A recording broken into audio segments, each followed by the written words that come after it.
So this is Chaitanya Charitamrita, Adi Lila chapter 7, text 142, translation.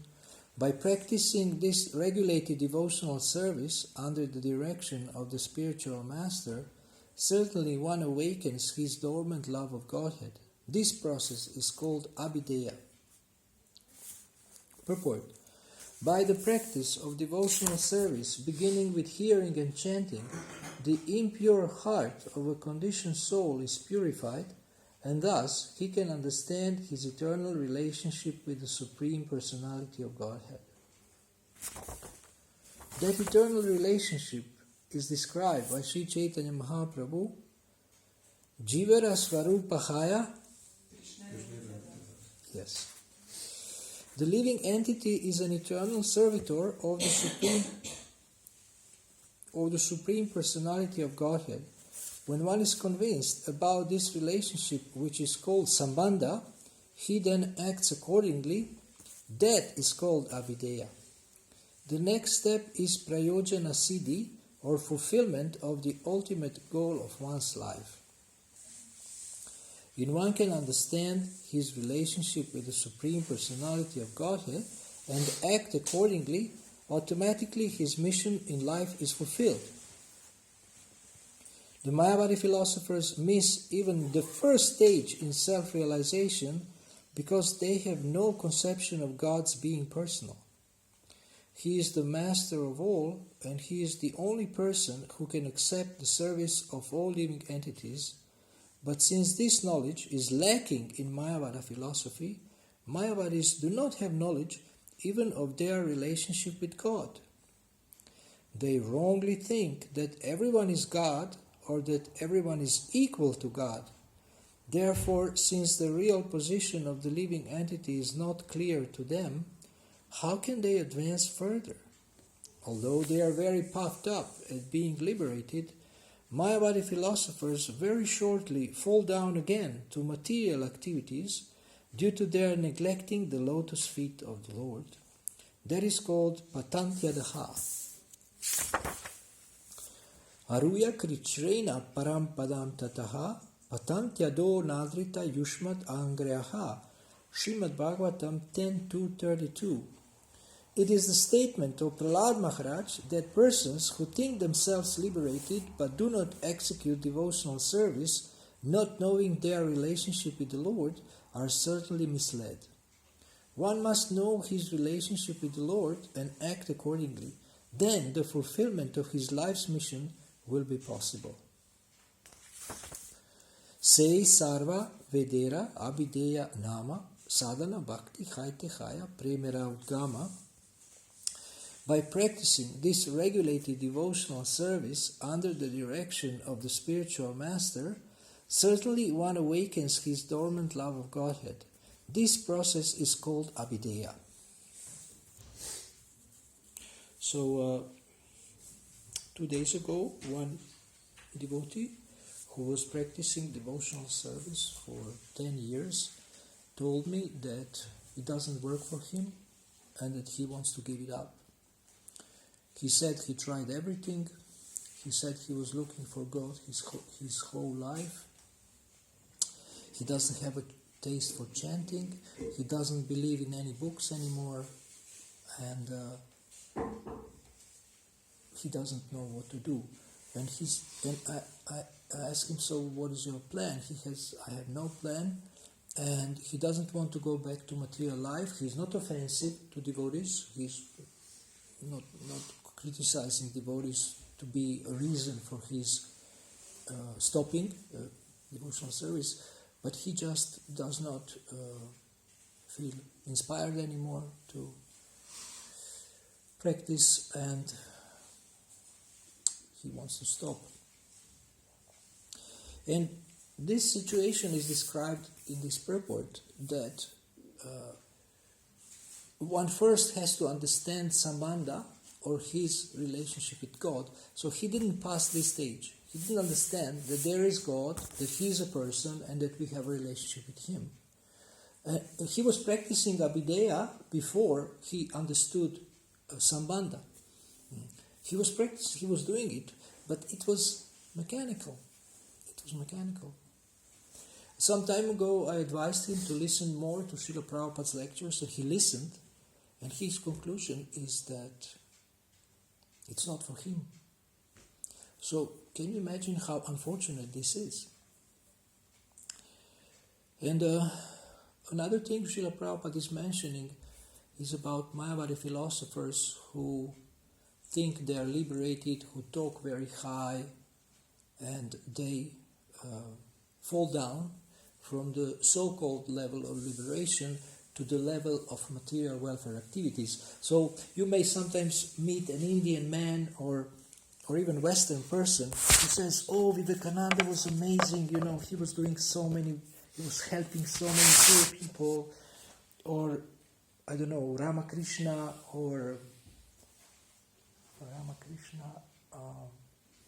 There is some other big Mayavadi.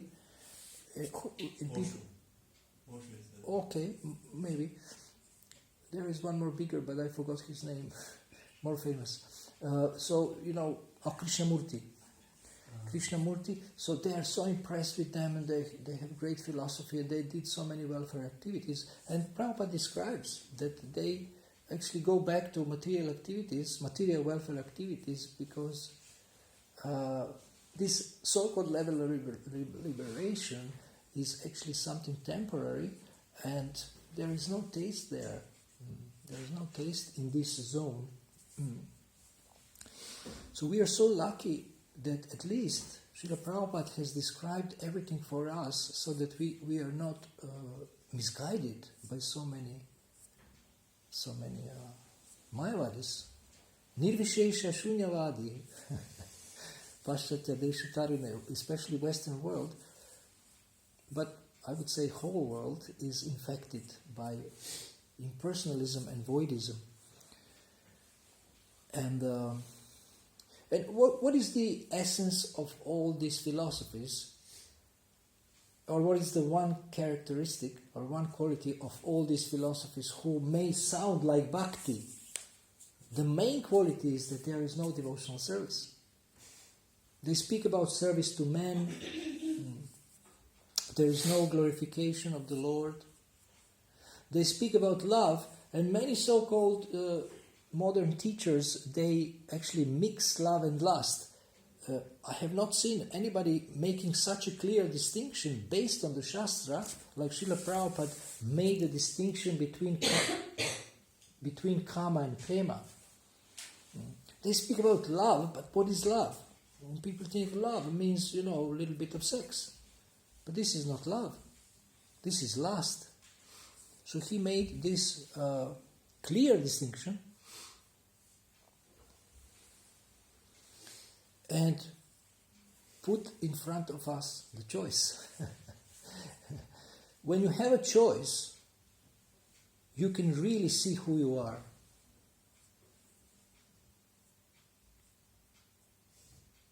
Let's say you have a choice to steal something. Nobody will see it except God. And you say, well, nobody will see it, so I can steal something, like mobile phone or something, like smartphone, 500 euro worth.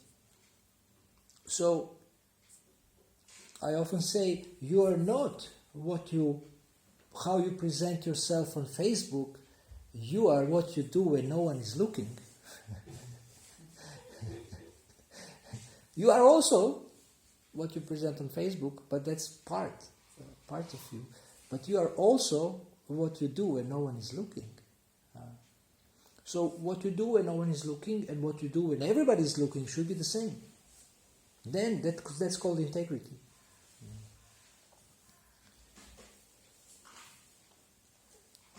Acharyas has given us different stages of development, like you have Adau Shraddha, Sadhu Sangha, Bhajana Kriya, Anartha Nivriti. There is these 9 stages. And can you turn your watch? It goes exactly into my eyes. Really? Yeah, from here. Yeah. You don't have to turn. You can just move it a little bit.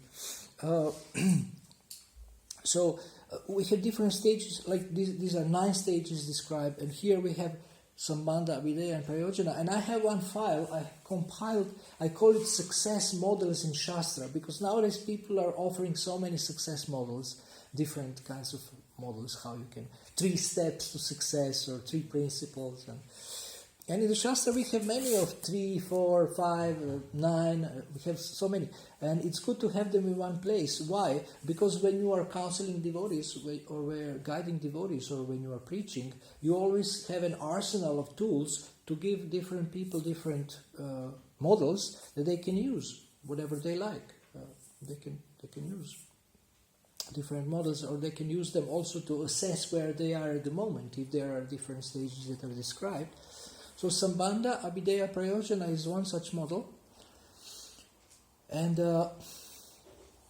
we can ask ourselves, have I understood my relationship with Krishna? Sambandha.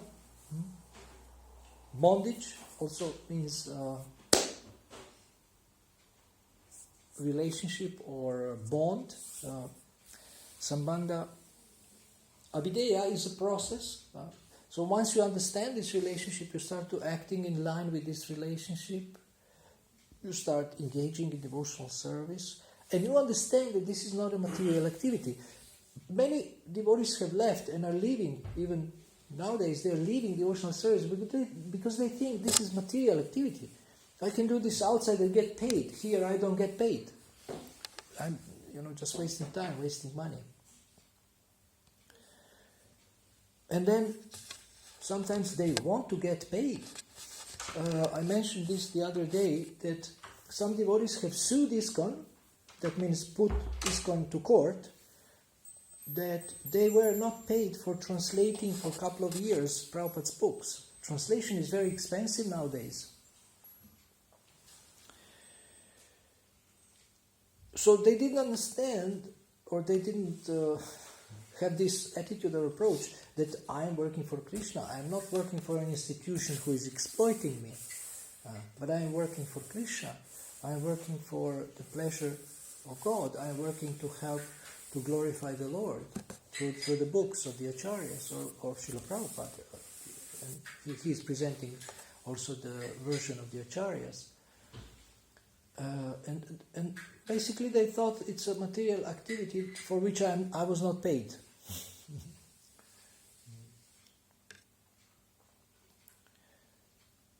And I don't understand why people come and engage in different activities and then regret it. Or they engage in different activities, devotional service, and then they expect material reward for this. I mean, you can do this outside as much as you like. Why you have to come here to do that? So,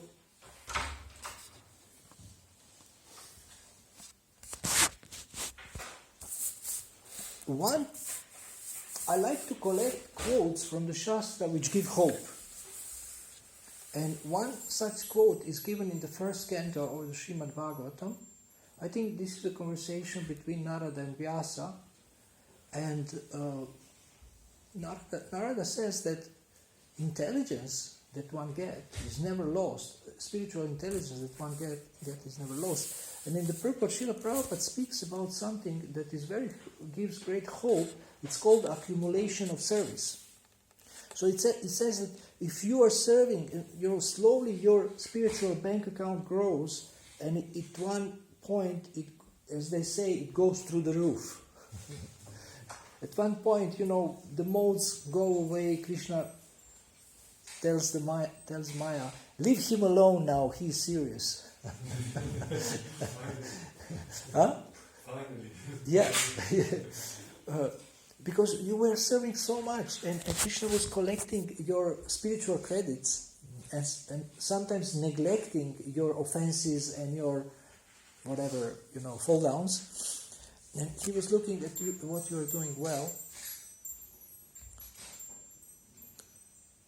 And that means just go on, avoid offenses, just go on accumulating until your bank account goes through the roof. So there is a great hope. Whatever you do, neha bikramana shasti pratyavayo navigyate svalpamapyasya dharmasya trayate mahato bhayat, which means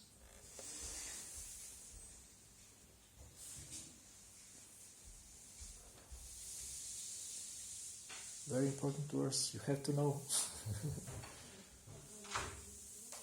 Okay. I'm not sure. 240 Bhagavad Gita.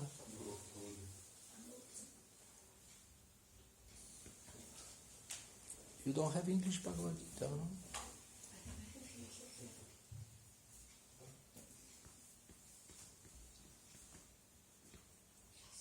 Where's the English Bhagavad Gita?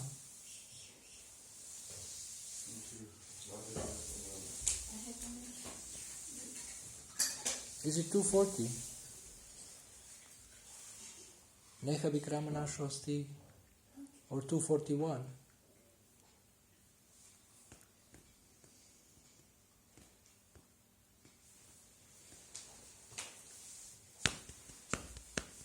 Huh? 241? 240. 240. Okay, you read it. You read the translation. In this endeavor, there is no loss or diminution, and a little advancement on this path can protect one from the most dangerous type of fear. This is very giving us a great hope. And in some other, in his lectures, Srila Prabhupada says one of the ways he describes the most dangerous type of fear is to lose the human form of life to get back to animal life, form of life again. And Srila Prabhupada would quote this verse many times to give encouragement and to give hope, that every little thing you do counts. It counts. And only if you are just a very great offender, you can lose this credit. It's possible to lose these credits, but therefore we have to avoid offenses. We have to avoid offenses. We have to know what are the offenses to the holy name, in deity worship, to the Vaishnavas, to know what are the offenses, and you avoid offenses very seriously.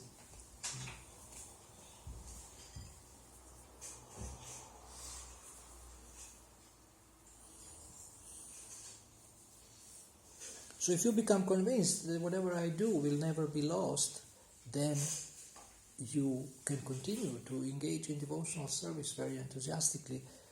And whether externally you are successful or not, your spiritual bank account is growing. It is said, success or no success, devotee is always steady in his determination. And in one morning walk, Srila Prabhupada describes determination. He says, not that if there is some test, if there is some difficulty, we give it up. No, we have to go on, despite all the difficulties, despite all the difficult tests. Yesterday, one devotee was complaining to me that Krishna is not reciprocating. This is another devotee, not the same. Krishna is not reciprocating. Krishna was not giving me. Sometimes devotees have this attitude that, okay, Krishna, if you don't show me a sign, I'm going to kill myself. Because I don't believe in you. And Krishna sometimes shows the sign just to save their life. It's a very arrogant approach. So, maybe you have heard of Krishna's name called Bhavagrahi Janardana. Do you know what it means? Full of emotions? Full of emotions? No. Bhava means also attitude.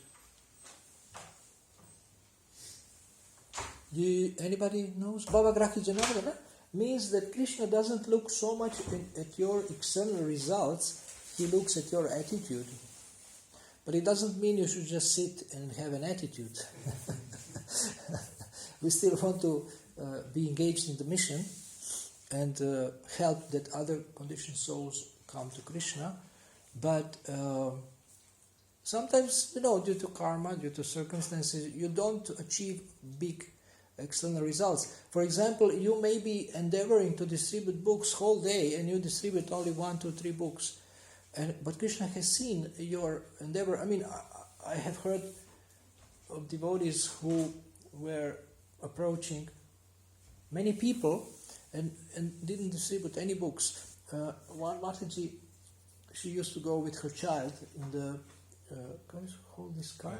Carriage. On Sankirtan. And then she had a counter clicker and she would click and count how many people rejected her. It's amazing. And she said, sometimes she comes back and she says to me, and at the end, Krishna was so kind, I distributed 15 books to 2 people or something. So maybe you have such experience sometimes that, at the end of the day, you get something, some result. And if you have not distributed anything that day, but you still continue, then the next day you may get a result, or the day after that. But devotee never gives up. And Krishna is so grateful when you are determined. Krishna is so grateful when you have faith. And this is illustrated in the story of Lord Chaitanya, when Mukunda was talking to some Mayavadis, and Lord Chaitanya became displeased and rejected him. And then devotees didn't reject him.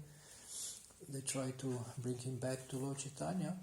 So he asked devotees to ask Lord Chaitanya when he will be able to see him again, to have his darshan again. And Lord Chaitanya said, in million lifetimes he can see me again. And they got back to him and told him this. And Lord Chaitanya was very eager to hear what was his reaction, what was his attitude. And when they told him, when devotees told him how he reacted,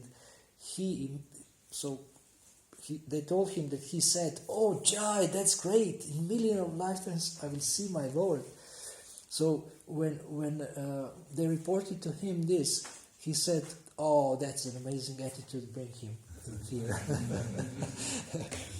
So Lord is so grateful when we have a proper attitude, when we are grateful ourselves for anything that Lord offers.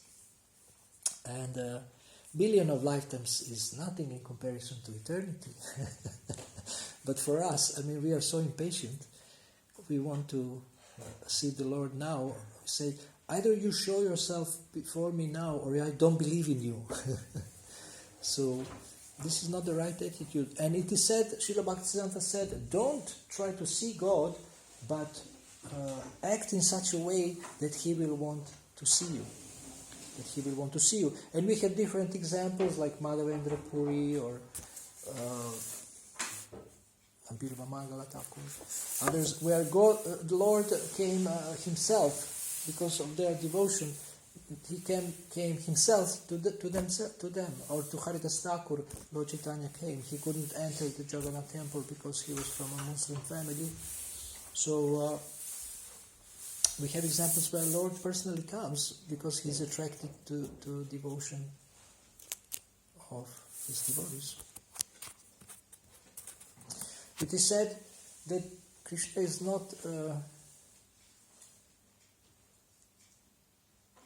not so attracted because of the gopis like feminine beauty, but He is attracted by their devotion.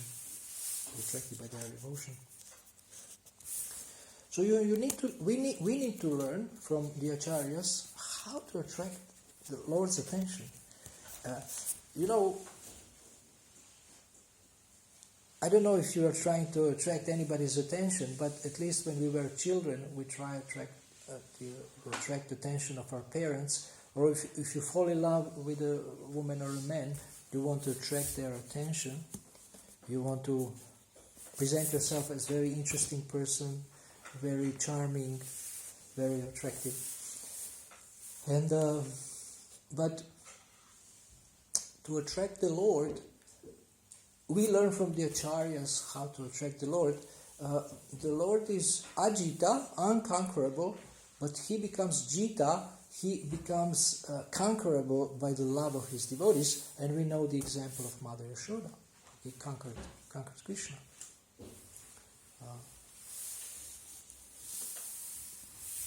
So prayojana, sambandha, abhideya prayojana. Prayojana is the ultimate goal. Prema pumarto mahan, the pure love of God is our ultimate goal. And if you don't like this idea, what can be done? Maybe you thought that the perfection of life is that you become God, that you become center of the universe, that you become the supreme enjoyer, but sorry, this position is already taken from the time immemorial. So, what is the second best? You become servant of the supreme enjoyer. And many conditioned souls don't like this idea. This is why we are here, because we don't like this idea. Why he is the supreme enjoyer? I want to be the supreme enjoyer. And then there is so many speculations where how conditioned souls are expert in speculating how to avoid God and service to God. And they have so many philosophies, this and that, and New Age philosophy, and the light and the source and the universe, and they call him all kinds of names just to avoid that he is a person who needs to be served. How do you serve the universe? Well, you serve your senses. The universe serves you. You don't need to serve the universe. Or in many religions there is this conception that God is the supplier. Let him control everything, but supply me everything for my enjoyment.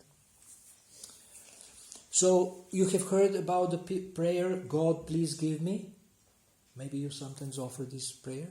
But devotee doesn't offer such a prayer. Devotee's prayer is, God please accept something from me.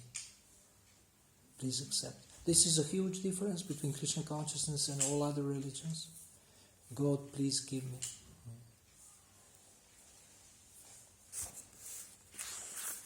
Sometimes devotees, even ISKCON devotees, they ask, why Krishna doesn't give us more money? Why Krishna doesn't give us more fame? Why Krishna doesn't give us this and that? And then after some time, they get it, they're still not happy. Because this will not make us happy if we get this and that. Even if we get, some spiritual results.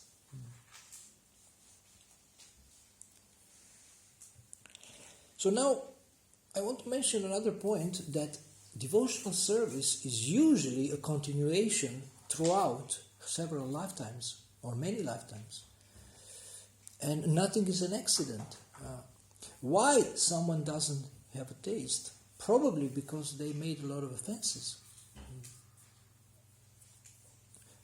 Despite practicing, still there is no taste. Despite working hard, still there is no taste. Maybe your motive is wrong and God doesn't give you any taste. You're working very hard, but maybe you want to be famous. You're working very hard, but maybe you want to get money.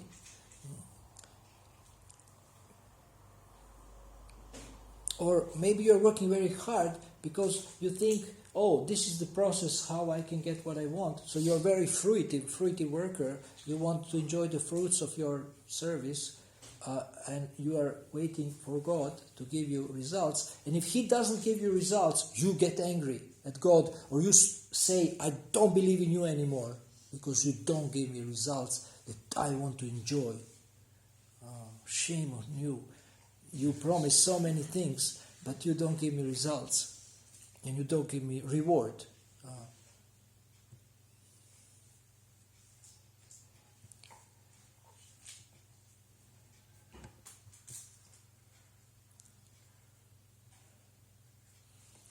When I was in Alexandra Palace in London, one man came to give a course. It's called Breakthrough to Success. You have heard such titles. And I was shocked. It was a free course. 4,000 people came.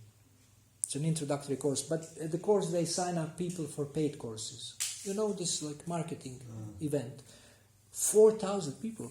People in like wheelchairs came, but I felt like this guy is like Jesus. I mean, people are coming in flocks, looking for success, looking for happiness. And whatever he said until the end was quite, makes sense. It was common sense. It was quite useful. And then the end he says, and you are the universe.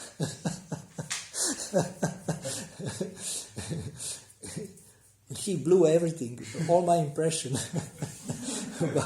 about. But interesting things happen at the course. I went with one devotee. He's now in LA, trying to make a blockbuster movie on Srimad Bhagavatam. Really? Yeah, you can help him if you want. He's American, but he lived in London at that time. So we went there, and they teach, but they make it very interesting and passionate. And in the how you say, a break time, there is some passionate music, and they do some games. They throw some balloons, they play something, and sometimes they invite people from the audience. So somehow they choose one girl, and she's Indian girl. And this facilitator who was leading the whole thing, because the main guy, he doesn't always come.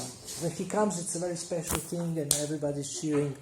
But usually his assistants are also, leading the part of the program. So this entertainment part was led by one of his assistants. And somehow one Indian girl came to the stage. And he asks her, what is your name? And she says, Chaitanya. And he didn't hear so well. So he said, what is your name? Chaitanya. So she said second time, Chaitanya. And even then he didn't hear it well. And she repeated again. So 3 times she said to 4,000 people the name Chaitanya. So that was something interesting. And then when there was a break, we had a break of maybe 15 minutes.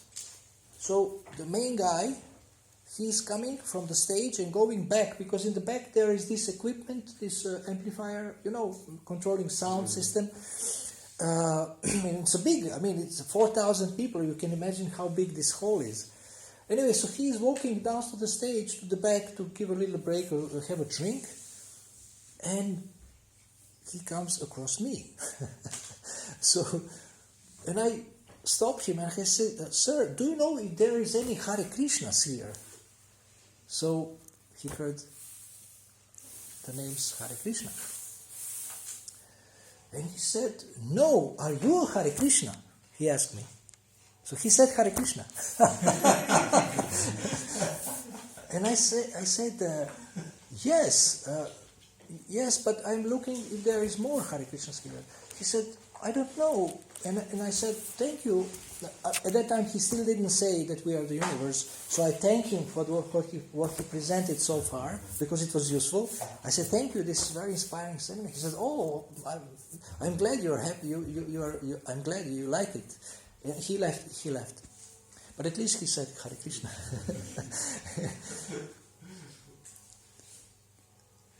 So, and anyway, then it was finished. It was maybe 1-2 hours, I don't know, and we left. And of course, there was a lot of good things that you can learn about how to... He spoke about public speaking. Actually, they give just a taster of their courses that you can learn more things. And there was a couple of topics that they presented. So, I forgot why I told this story. What point I wanted to make? Can we go back and you help me, remind me what I was saying before that? Reward? Yes. So your friend is making... You are serving because you want a reward. Because of being rewarded. It was not the last maybe. What the universe and light and how people are. Uh-huh. So They are not clear what is the source, and they, you can say that the universe will help you, and you don't have to serve the universe, but universe serves you. Universe, I want to say the word serve and the word universe at the same time, and I say service. So whatever they teach about success, it's all about you enjoying. And Prabhupada told us completely the opposite things. He says it's not about you, it's not about your enjoyment. And there is one preacher who actually wrote the book Purpose Driven Life. He's a pastor in America, and he is preaching quite heavy. But his book is a bestseller. So I don't know how people can read this, because it's a heavy preaching. It's not you will go to hell, not like this, but he's preaching that you have to surrender to God, you have to serve God. So he has one passage from his book, which I extracted, and even I made an audio of it. It's called It's Not About You. So he says, people, books, modern books and seminars are teaching you that it's about you, your goals, your purpose. And he said, how can you know your purpose? Because you didn't create yourself, so you cannot know what is your purpose. You have to ask the Creator what is your purpose, what you were made for. And this is exactly what Srila Prabhupada is giving us, that he's telling us what we are made for. And all the modern teachers, Mayavadi teachers, or all kinds of teachers, they are telling us, success teachers, they are telling us that you are made to enjoy yourself, to make yourself happy. Therefore, Louis Hay say, love yourself. So some devotees whose life was saved by Louise Hay, they get offended when I say something about Louise Hay, because her main philosophy, as far as I have understood, is that you repeat again and again, I love myself, and that you love yourself. You love yourself. Then you will be happy. Because anyway, nobody loves you, more or less. So, It's you. everybody loves themselves. or, they love maybe somebody if they get something from them. It's a business love. And so, you have these positive affirmations and you love yourself. And you can even hug yourself. Because nobody hugs you. Poor me, nobody loves me. And then they worship these people because they are teaching you how to get a little bit of relief of the suffering of the material world by loving yourself. And that reminds me of the blues songs that I listened when I was young. Nobody loves me, nobody seemed to care. My baby left me this morning and I don't know the reason why. There is many songs about lamentation, why I cannot have love, why I cannot have enjoyment. There is maybe even something like lost money blues. I lost all my money and I don't know why God is punishing me in this way. And in our philosophy, losing everything is a great mercy. Harishyata danam shanai. Srimad Bhagavatam says, if God is especially merciful, everybody of us would like a special mercy, and then maybe we think the special mercy of the Lord is if my Guru Maharaj will give me a half an hour darshan and look at me all the time and listen to me for half an hour and give me attention that he didn't give to any other Prabhu and any other Mataji. Special mercy. Or special mercy if I get my favorite Mahaprasadam in huge quantities. This is something I consider to be special mercy. But Bhagavatam says, if God is especially merciful, He takes away everything from you, everything material, and you are left only with the Lord's lotus feet. So Lord's lotus feet are everything. But the Shastra also says only. So you say only. So everything is topsy-turvy in Krishna consciousness. So you have to be really weird to be the member of ISKCON. And especially ISKCON is a very strange organization. I mean, there are so many wrong things in ISKCON. My former Guru Maharaj, he said, the ISKCON management is the proof that Krishna exists, because we have no idea what we are doing. He said, basically we don't know what we are doing. So I thought it has to do with reality, because I was part of that management.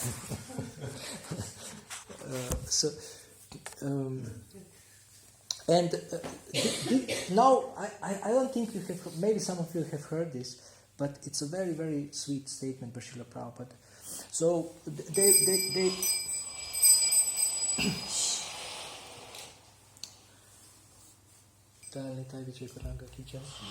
so they Prabhupada says that you need 26 qualities of a devotee, to have 26 qualities of a devotee. So Prabhupada said, yes, we need to have 26 quality of a devotee, but there is I think it's from memories. Somebody said that Prabhupada said this, so I hope, and I also believe it's true. There's a 27th quality. What do you think?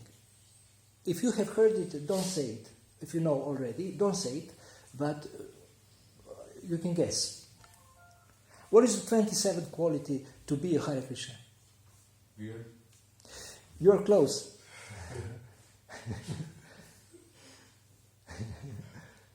It's very close. Something stronger. Craziness. Yes. To be a little crazy, Prabhupada said. To be a Hare Krishna, you have to be a little crazy. So we are proud of this. So we were all a little weird before we joined, at least in the eyes of the other people. And now, in Krishna consciousness, we are also special, we are also weird.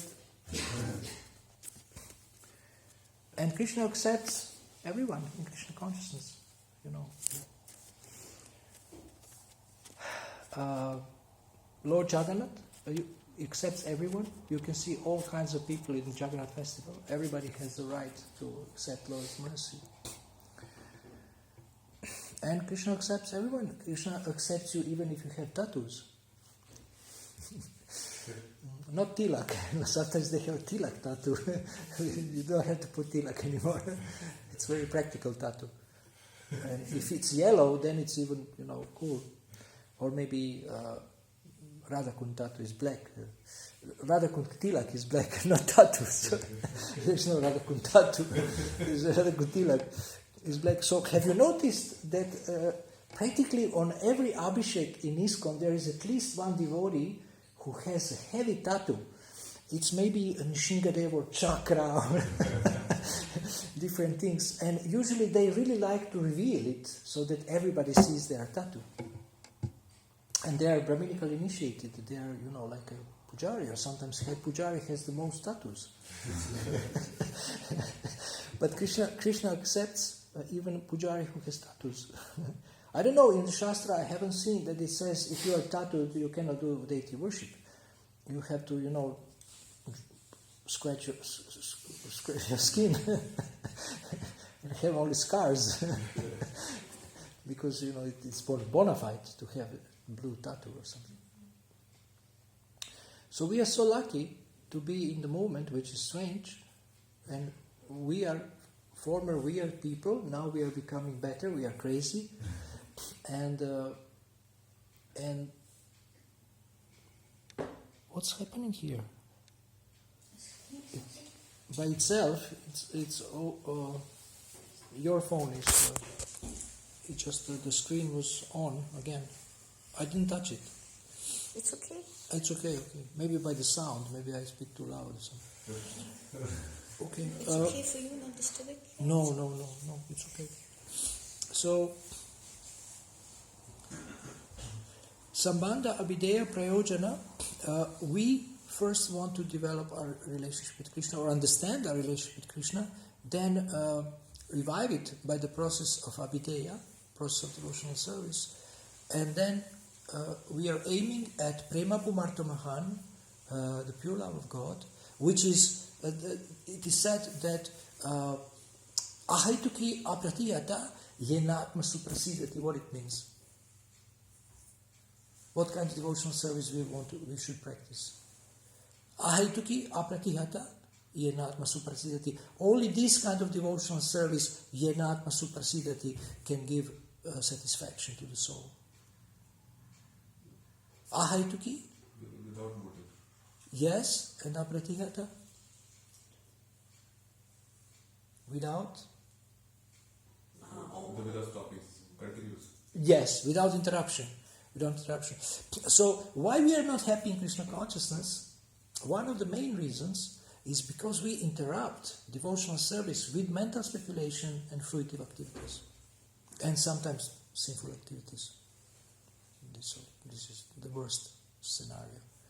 So this, if we eliminate this, then ahaituki apratigata, unmotivated and uninterrupted devotional service brings the real satisfaction of the soul. So this is the formula for happiness, how to be happy.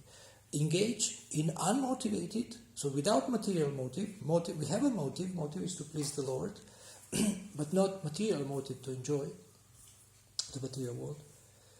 Even our motive is not to enjoy material bliss. Even this is not our motive. Our motive is to please the Lord, and uninterrupted with jnana, karma, and papa, sinful activities. Thank you very much for listening. Do you have any questions?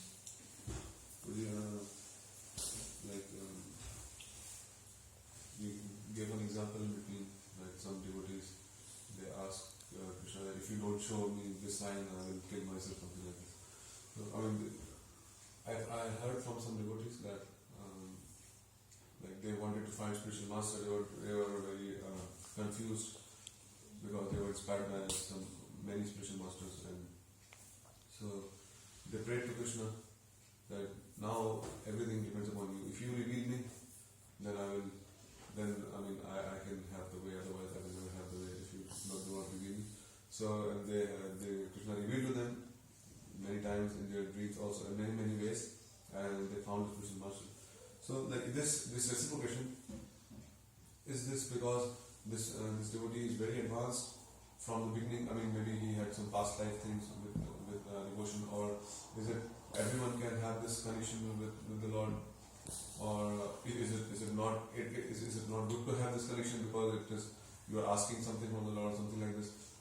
What is this? I wouldn't want to be arrogant and put demands on Krishna, and put conditions or blackmail God.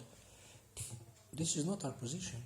But you can pray to reveal to you something. Please reveal to me this and that. And some people even tell me, oh yeah, I was praying, but my question is how sincere this prayer is. And what is your attitude? Do you have an attitude that whatever you do, my Lord, I will accept. Even if you don't reveal it, I will still serve you. You cannot put conditions on God. You are not God. He put conditions on you. So, but sometimes when somebody is very advanced, like Lalita, then she gets angry at Krishna. Radharani also sometimes gets angry at Krishna, and he enjoys this. But this is different anger. It's not anger which is coming from arrogance, false ego, or tamaguna. You cannot please the Lord or impress the Lord with anger from tamaguna. If your anger is transcendental, then you can. There is chapter 14, Madhya Lila, description when Lakshmi got angry. And there is a description that she got angry because she didn't get attention. So this reminds us of children. They scream like anything, break your ears if you don't give them enough attention. Or sometimes a woman can get very angry at the husband, maybe insult him or leave him because he didn't give her enough attention. So even on this very high level, we have this, but on this high level, it's not the same mode, it's not the same level, it's a different level, and it is said that this anger gives Krishna pleasure. But anger that comes from tamoguna, it doesn't give Krishna pleasure. It just puts the living entity deeper into ignorance. Okay? Yeah? I have a question. Maybe you can talk a little bit of the holy name, of the sweetness of the holy name, so we can defend ourselves against offenses. We get to taste. To speak about what? Speak about the holy name in general, or the sweetness of the holy name. And so Sweetness of the holy name. More taste, maybe.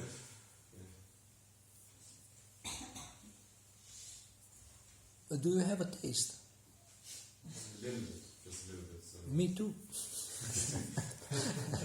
I don't know how much I can tell you, but I have enough to continue chanting for 35 years, 36. Sometimes it's really tasty, but sometimes I think it's a little mechanical. But whatever it is, just chant. By hook or by crook, never stop. I have wrote one poem which I can send you, and this can be answer to a question. It's called Chant Anyway. So you have different things happening, but chant anyway.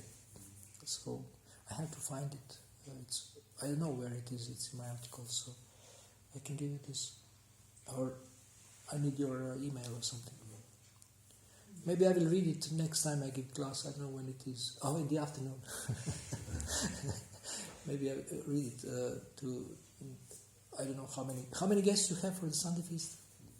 Around 50, something around 50. Oh my God. It's a challenge.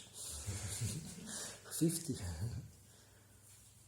Yeah, maybe this can be the theme of the Sunday lecture.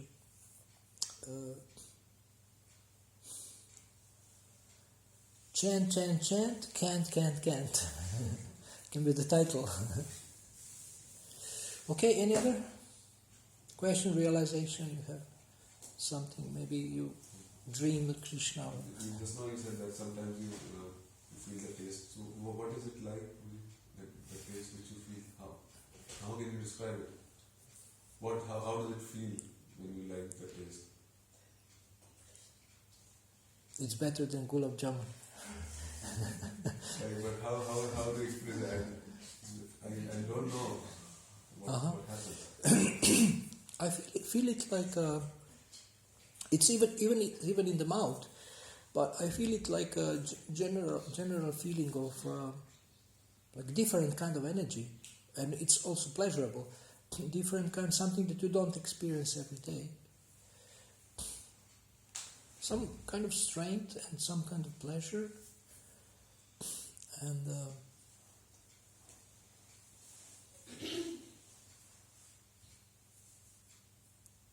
sometimes it gets very overwhelms your mind. For example, in kirtan, and you start crying also. But in japa, it's sometimes. For me, it's like a couple of seconds in 2 hours. Somehow feel very close to Krishna. You can feel spiritual energy, you can feel Krishna's presence somehow. Sometimes you may hear the sentence, I'm here, or something like that. But you have devotees who have amazing realizations and who write books about it and give retreats and courses about it. And for example, Satchidananda Maharaj he has the latest book called The Living Name, where he describes different stages and different levels. And he has been doing this since I know him, and I believe his realization is deepening more and more. So you can hear from devotees who have higher realization of chanting. I don't have very high realization of chanting. My realization is prasadam bhakta. This keeps me in the process. But I also like I like heavy preaching. I like when somebody is really for example, I like the fact that Srila Prabhupada told us that we are fools. and that we are also doing self-sabotage. We don't know our own self-interest, so we act against our self-interest. I always felt that this is true, but nobody told me this to my face. And I like when Prabhupada says, dogs, cats, camels and asses, because I feel it's relevant for me. So, one thing that keeps me is Srila Prabhupada's common sense, his irrefutable logic. You know, when he explains something, it's very hard to argue with this. It's so true, it's so clear, it's so simple. How can you argue with this? And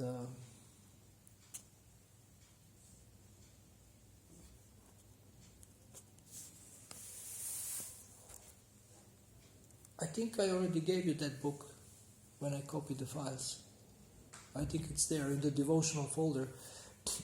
There is one folder called Holy Name, so you can get a lot of amazing inspirational books and articles in that folder about the Holy Name, and read realizations of devotees who have a higher realization of chanting than me.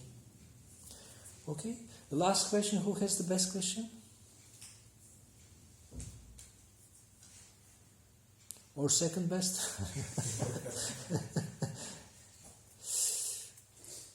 Yes? I just wanted to ask you, what does it mean to be crazy in Krishna consciousness? We need to be crazy too. It's a great question. I have to write an article about it, or ebook. That's a great question. I'm not sure if when Prabhupada said that they asked him what it means. But if they ask him what it means, then we have to find the answer. That devotee who actually explained this, described this, maybe we can find who he or she is, if they are still alive, and then ask them, did Prabhupada explain what it means? My understanding of this is that you are a little bit crazy in the eyes of society. You don't care so much for the rules of the society, for the values of the material society, and you are very courageous to explore new fields, new realizations. You are not afraid to try new things. You're daring or bold.